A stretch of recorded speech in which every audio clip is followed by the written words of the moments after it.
আম খাইয়া দেশি। হ্যালো ভাই বোন শ্রদ্ধেয় ভাবিরা, কেমন আছেন আপনারা?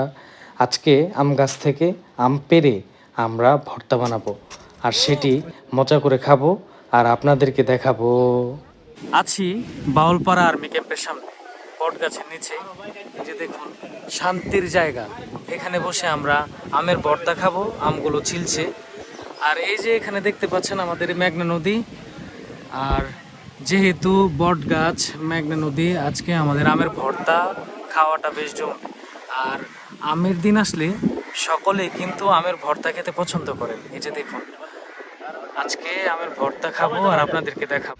ভর্তা কথাটি শুনলে জিভে জল চলে আসে যে কারোরই, আর খেতে মন চাই তো সবারই। এমন একটা পরিবেশে বসে আজকে আমাদের ভর্তাটা বানানো হচ্ছে, যেমন একদিকে নদী আর উপরে সুন্দর বটবৃক্ষ। এমন পরিবেশে বসে আমের ভর্তা খাওয়াও ভাগ্যের ব্যাপার। ভর্তা বানাতে যা যা উপকরণ লাগে আমরা কিন্তু সব কিছু উপকরণ দিয়ে আজকে আমের ভর্তাটি বানাবো। আর যেহেতু নদীর পাড় এসেছি, তাই এখানে অনেক মানুষজন ছিল। বড়রা যখন কিছু করতো তখন তাদের মতো আমরাও দাঁড়িয়ে থাকতাম আর ভাগ বসাতাম। ঠিক তেমনটাই আমাদের সাথে ঘটলো।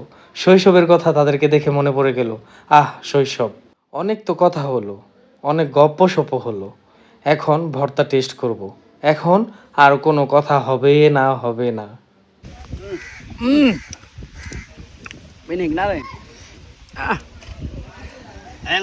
Lo, que lo es gente. Yummy!